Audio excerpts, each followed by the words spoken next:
Hey everybody, before we get started, just remind you this episode brought to you by our patrons like IGO Comics, Blacklist OG, Qua, Jeremy Vasquez, Connie Denton, Nestor Flores, Rogue Robin, Shawnee P, Sono for Tuver, and Video Game 75. If you like what we do and want to see us do more, consider supporting us on Patreon. You can get access to episodes early and lots of other goodies. And everybody help us out. Thanks for your support, everybody.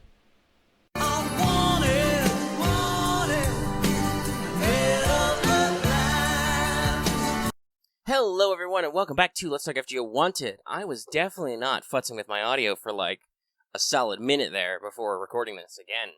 Hi. Yeah, I'm in a new chair, so I don't know exactly where my audio sound space is, and while this chair is cushy, it also has a strong desire to lean forward, which is really goofing me up. I wanted to say a different word there, but I think we're like 30 seconds in, so I shouldn't swear yet. I want to make money on this video in these trying times. Hi, how are yous? So, it's Let's Talk FGO Wanted, the show where we let you know if you want to roll a 5-star. Yeah, we're still doing that part. So today we will be returning to our roots and talking about a limited 5-star. Just realized I've got my pen untucked out on the desk. That's not good. Anyway, hi. Let's Talk FGO Wanted. We're going to talk about Ivan today. That's it. That's the thing. There's no beating around the bush. It's Ivan. It's a limited 5-star. We're talking about Ivan. So this video is going to be interesting for a couple of reasons. One, mainly that, well, we'll get into more when we talk about mechanics later, because that's one of the 4 things we do here on Let's Talk FGO Wanted. We talk about the character's real-life history, we talk about their fate lore with a capital L, we talk about their mechanics, and we talk about their rarity. Not their star rarity, even though I can't make that joke anymore, but more about how many banners they have. Pro tip, it's not a lot. But, Ivan's in a very interesting place as a 5-star limited writer, and a male at that. Sorry, you're gonna hear me complain a lot about either my audio quality is gonna get weird, because I'm gonna be, like, bouncing back and forth, or, you're gonna hear me, like, shift around a lot. Sorry, I'm adjusting. I kind of missed the old chair already. Sure, it had an arm that was broken off and fell down and made a shitload of noise, but at least I understood how to sit in it. But okay, Ivan. So, we've covered the 4 segments, we're going to talk about all that stuff. He's in a really interesting place, I think. And so obviously, in case you can't pick up, there may be potential spoilers for Yonder Lost Belt 1. Obviously, the banner doesn't come out until usually at least several people have had a chance to actually work through it, because he's limited. But, you know, maybe you're slow. So, I'll just pre-warn you there. We may be tangentially mentioning. I'm not gonna, like, go down. And then, in chapter 57 of Lost Belt 1? No. We won't go that specific, but some of the stuff we say might be spoilery. Though I think most of the details I'll probably cover will at least be in the early sections of the Lost Belt. Hopefully. But let's talk about the first bit. Ivan the Terrible was the first Tsar of Russia, reigning in 1547 to 1584. So what does that mean? He was the first Tsar. Well, that's I believe anyway, that's the weird Russian, loanword version of, Caesar. Spelled Tsar, Caesar. Yes, it is derived from the Latin word Caesar, aka Emperor. Much like the Germanic Kaiser is. So, basically, they switched from being a more feudal state monarchy to being what would be considered an empire under Ivan the Terrible's rule. So that's a big deal, kind of established something that would go on until about 1917. But basically, his rule marked a lot of interesting changes and progress in Russia, you know, switching over what they were doing. He was said to be devout, intelligent, erudite. He was a poet, for instance. And similarly had some, you know, more artistic or intellectual bents. Founded a publishing house in Russia, the first one. Patron of trade, but was also prone to paranoia, rage, and other mental episodes, basically, where there's a lot of anecdotes about him. It's believed that he killed his first son in one of these episodes, leading to a much weaker heir being picked, which caused something called the Time of Troubles. But that's not about him, because that was after he died! Boom! But the thing that probably will make sense to FGO players was that, yes, he developed kind of a secret police / personal bodyguard force called the Oprinchiki, which was basically the nobles and landowners that were his personal guides, and he heavily suppressed rivals, both among the populace, you know. He's responsible for the restriction of the peasants, which would level them to serfdom, for instance, but also, push down on a lot of the high-ranking nobles. And in general, you know, not necessarily a great guy. Now, we should say, when they say terrible, they don't mean it like, ooh, he was bad. No, they mean it like he caused terror. he was a source of terror. But that's really where he made his mark on the history. And there's not too much to go in there. Like, obviously, there's a lot of complex things you can talk about more important people in history. But as a rough overview, he was the first Tsar and was very important to Russian history and kind of setting that up, and was kind of the guy you might expect. Yeah. So, in Fate, well, obviously, the version that is summonable is the Lost Belt version, the Lost Belt King. So he rules the Lost Belt of Lost Belt 1, Anastasia, Permafrost Empire. And that's kind of an interesting point, because that means that in Fate, not only is there normal-ass Fate drifts, but there's also the fact that he is explicitly a Lost Belt version, so he's kind of a twist, doing a little different things. You'll see this a lot with the quote-unquote Lost Belt King characters, where basically they are usually some twist or alt version, some are literally alters, or other, fusions, high servants, whatever you want to call it, of varying concepts to the version from history we know. So in this case, this Ivan was part of a horrible natural disaster in the mini Ice Age, which caused the Earth in his Lost Belt to get super frozen, and he had his court mages turn everybody into half-demonic beasts. The Yaga, and he himself is fused with something. This is revealed pretty early on, at least, that he's, having lived for like 400 years, he's got to have something going on. And that something is that he is fused with a high-level demonic beast, leveling a divine beast, basically, which is why he's weird. He's a weird man. He's a weird ice mammoth man because of that, because of his Lost Belt history. And in fact, he's actually referred to as Ivan the Thunder Emperor in text. Well, at least in the direct translation of the Japanese text. It's a little hard to say since his banner isn't out yet as of the time I'm recording this, because I like to get my work done a little bit ahead of time. But yeah, he is now technically more divine than human. His attribute is heaven, even, not man, or human, which is interesting. But yeah, so he's basically been fused with a powerful creature. It's a mammoth. And is gonna be, super strong because of that, and he's lived for hundreds of years, becoming already a servant tier existence in being alive, and then he becomes a servant later, because you fight him. And there's not really more technical detail in Fate I want to get into, I think. Just that he is a recurring character, and his various themes and elements do show up in the Lost Belt, which he is heavily featured in. And he's made a couple of cameos later. Like, for instance, he is a bonus servant in, Christmas? Oh, I shouldn't do the numbers. There's been too many Christmases. It's the whatchamacallit, Samba Kets event, Holy Samba Night, for reasons. So, I guess we'll go ahead and pivot to mechanics. There's not much else to talk about with lore. It's not just like a deep analysis in spoilery form of Lost Belt 1, which we won't get into. That's not what 1 is about. If you want to know more about him, go ahead and play the Lost Belt, and you'll meet him. He's kind of a big deal. Expect to hear that explanation and or disclaimer a lot with the Wanteds. Alright, Ivan. So, he's a SSR 5-star writer. Those guys are pretty big. There's a lot of them, though. And out of all of them, he's kind of pretty firmly in the middle on attack. Has kind of middle-ish HP. Not too high, not too low. Very all-rounder. That's probably honestly why people don't talk about him more. Which is very interesting, because when he came out, when he was first data mined, it was teased that he might actually be summonable, because that wasn't known at the time. A lot of people were like, oh my god, he's so broken, power creep, it's so good. This can't possibly be a playable servant, and then he's come out, nobody talks about him. Now, before I hear you guys in the community going out there in the comments and stuff, I know people in our community right now are talking about him, to talk about summoning him, because he's got a banner coming up. What I mean is that in general, after a lot of hullabaloo, after he was supposed to come out, people just don't really talk about him in the greater context of units. Now, part of that is probably because writers are very, very diverse. There's a lot of them. Like, I looked at an older list for this, and it's even, they don't have Odysseus yet. It's still so many of them, but, I don't know. It's interesting. So let's actually break down the stats. We talk about his attack. As a rider, he has super high star absorption. Star generation's okay. Pretty decent considering he's got 3 hits arts cards, decent NP charge per attack. Got a decent number of hits on his 1 quick card, but he's got a Saber style deck, which is I believe a little unusual. Let's see, how many more? Maybe not that unusual. I'd say it's about half riders maybe have the Saber style quick arts buster deck. So, not that unusual, but he's got decent hit counts, and decent hit counts on... He's got a couple of hit counts, I should say, on his Buster card. Lots of servants are relegated to only one Buster hit. So, let's go ahead and talk about that NP.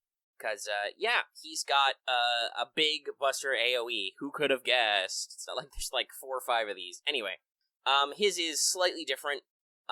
One, it does the first increase your NP strength thing.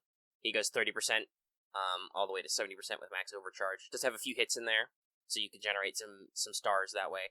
And then decreases all enemies' Buster resistance by a flat 20% for 3 turns. So, the idea is that either you're using him with other Buster servants, or you're trying to get him to fire a second NP before those 3 turns pass up. Which is not impossible, as we might see from a couple of selections of his skills, but can be a little difficult with his focus, right? But let's talk about those skills, because there's not much to talk about his NP. It's a big AoE, it makes its damage more, and then it can do hopefully more damage. If nothing else, it'll soften up the enemy for future follow-ups. Like if you're trying to clear ads and then you want to do like NPBB on a boss. You know, you'll wipe out the minions and then you'll do extra damage to the boss. First skill, increases his NP gain for 3 turns and removes all debuffs on self, 5-turn cooldown.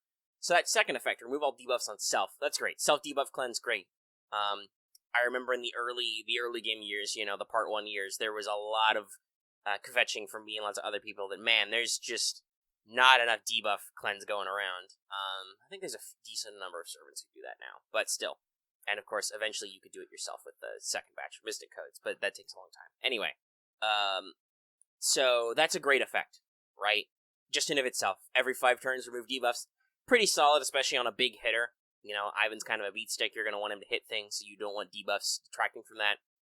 You don't want anybody, like, decreasing his crits or decreasing his NP gain or his attack or anything like that. And then that NP gain buff. So, it's pretty big. It's for 3 turns, and it goes 30 to 50%. He already has fairly decent NP gain and hit counts, so that's a pretty significant increase, adding 50% to that.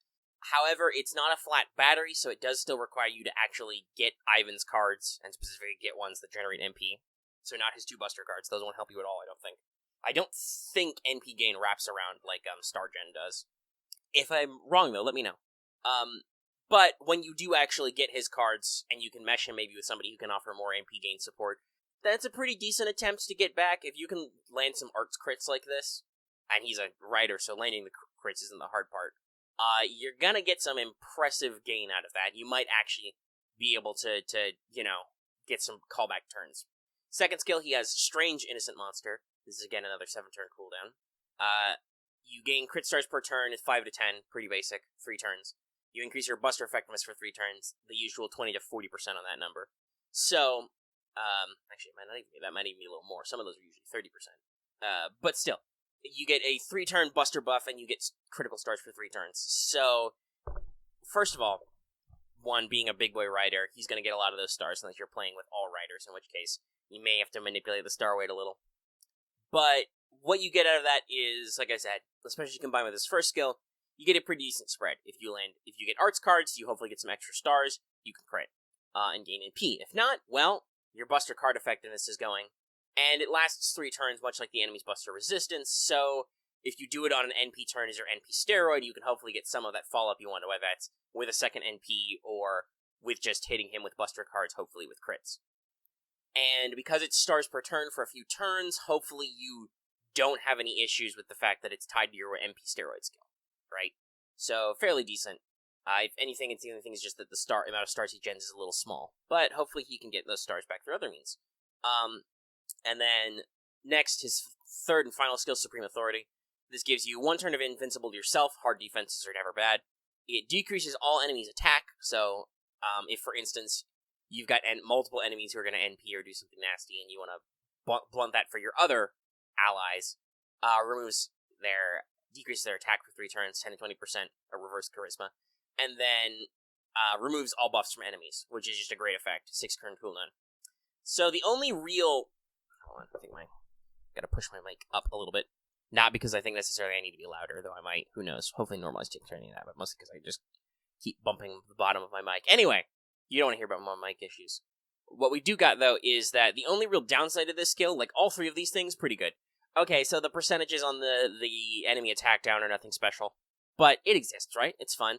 It does have a hard defense, and it does have remove buffs on all enemies. A great effect. Honestly, if you roll an Ivan, you level him all the way up to the third skill. Sorry, I lost track of what I was trying to say there for a second. You will probably use him just for the sake of that utility. However, they're on the same skill, which can be kind of annoying, right? Now, obviously, depending on what your enemy is, you might go, oh, they've got a pierce invul, I'll get rid of that, and then they can't pierce my invul, I'm fine. But it also doesn't necessarily help if, for instance, they get pierce invul on NP, like certain enemies in Lost But 1. Not that I think you'd necessarily be using Ivan on that, but you know what I mean, right? So, your hard defenses and a skill like debuff or like buff cleanse on the same thing can be a little weird, because you might be like, oh, I need to strip their invincible or evade so I can hit them with my NP. But wait, that means I have to pop my invincible. It's a little annoying, but I think overall the utility of either will weigh out. They'll be better than the few circumstances where you go, oh shoot, I don't want to use both of these at the same time, right? So hopefully that works out. Passive skill is pretty simple. He's got a D level magic resistance. It's a little low, but it's alright. He does have a self-debuff cleanse, so I guess it's not meant to be a big deal. And he does have an EX level writing. This is pretty typical for writers who only get one quick card in their high level like this. So that one quick card he does will hit very hard and generate a lot of stars.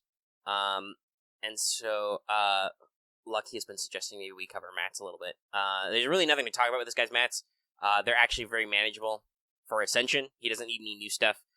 Depending on where you're at, the Lenegos might be a little bit hard, but it's not a big deal. The thing to watch out for is that for skills, he does need 24 permafrosts per skill. And a lot of funking bones. Everybody in their bones, mate. So CE supports, and team support in general. Well, CE, so he doesn't have any battery, so starting NP is kind of middling, right? I think you're gonna want to go for it, basically, unless you're pairing him with somebody like Waver, which you might. What you're gonna want to go for is Buster, NP Buster, crits maybe. He doesn't really have anything on his own to crit, so maybe as part of another effect, but in general, you're going to be like, okay, I want him to hit hard with his NP, and I want him to hit hard with Buster cards on the follow-up. That's generally what you're going for. You could also try to make up differences and be like, oh, I'll do an even more passive NP gain. Maybe you'll give him something like a Pierce Invul CE, so he doesn't have to worry about that. But overall, you're going to want to focus on what he's good at, which is Buster NP. Naturally, for support, this means that Merlin goes perfectly with him. Because, well, like I said, he doesn't have any real native crit enhancement. He does have 2 Buster cards, and he does lower enemies' Buster resistance for several turns, and increases his own Buster performance, generates stars, and so on. Has a multi-hit Buster NP, AoE. So, slap him with somebody like Merlin. Merlin means that you have a backup hard defense. You can be getting heal and NP per turn out of Merlin. You can also use, Dreamlight Charisma to do more NP gain. And, of course, Hero Creation will make him slap very hard. So, it's a perfect slot in for Merlin if you have one. Similarly, any other Buster supports will get in there. If you're using casters, you could use Sherlock. Not Sherlock. Sherlock is more art support. Shakespeare. Got my sh's confused for a second there. Sorry. Do a lot of this stream of consciousness stuff. We take general notes and then I just spew out whatever. But, you could use Shakespeare as kind of a low-quality Merlin. Waver goes with everybody, and in that case, you could maybe hook him out with like a 50% CE and then just pour all your NP charge into Ivan for your first shot. Other than that, it's just like I said, in general, maybe an extra star generator because he doesn't only have the one quick card and doesn't really do anything else to star gen on his own. You're just counting on the fact that native Buster has a little bit of star gen. So, Buddy's focus on star generation will work, and just in general, keep your eye on this other stuff. How does he stack up with other writers? I don't know. They're all pretty good, the high levels. So, though, I will say, obviously, as a support writer, I should say, Sima Yi works also, funnily enough, Renez. But compared to other ones, you've got, like, Iskandar, Drake, Europa, for those Buster AoEs. They don't necessarily get in each other's way. The only thing is dealing with stars. If you already have an SSR writer who's AoE, you might not necessarily find anything super interesting about Ivan, or you might, because he does have some utility with that, self-debuff cleanse, with that AoE buff removal. Alright, let's talk about his rarity. Guess what? He's pretty rare.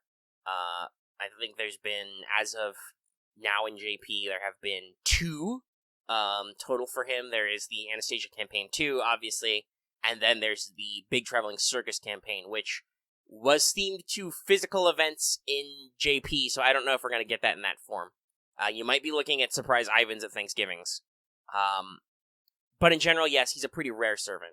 There's not a lot of weird extra stuff going on where he pops up. So if you like him, go ahead and roll for him.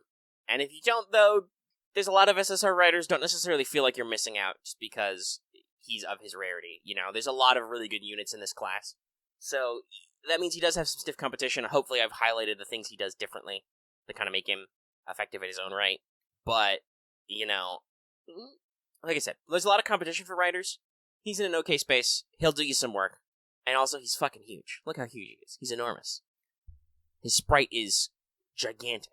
In fact, he might have been the tallest sprite. He might be the tallest sprite until King Proteus comes out. I'd have to double check, but he's huge.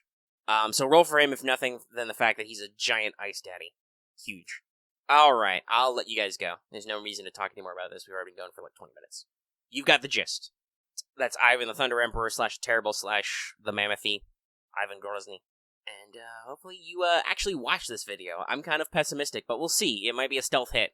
People might be looking for info on Ivan because nobody talks about him anymore. And hopefully you can see why a lot of people were like, oh my god, he has all these on the same skills. I think it just comes down to the fact that the reason why he's not uber popular or broken or whatever is just that there are a lot of AoE writers, quite a few even who are still Buster, and just he kind of falls into the noise, sadly. Having almost no read-ups and, you know, coming out when the game is several years in. Okay, now I'm actually letting you guys go. So, if you like this video, be sure to give it a like. If you have any comments, leave them in the comment section down below. And you can also hit up our Discord. The link is, as always, in our description and on our channel page. And, of course, if you're new here and haven't already, please subscribe to the channel so you can always get our latest videos, such as Wanted, or our main flag show podcast, Let's Talk FGO. And, of course, even if you're already subscribed, considering that bell for notifications so you always know when we post a video and when we stream.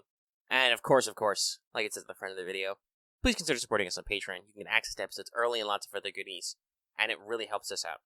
Okay, so I'll let you go. I'll be seeing you in the next one, and whenever that'll be.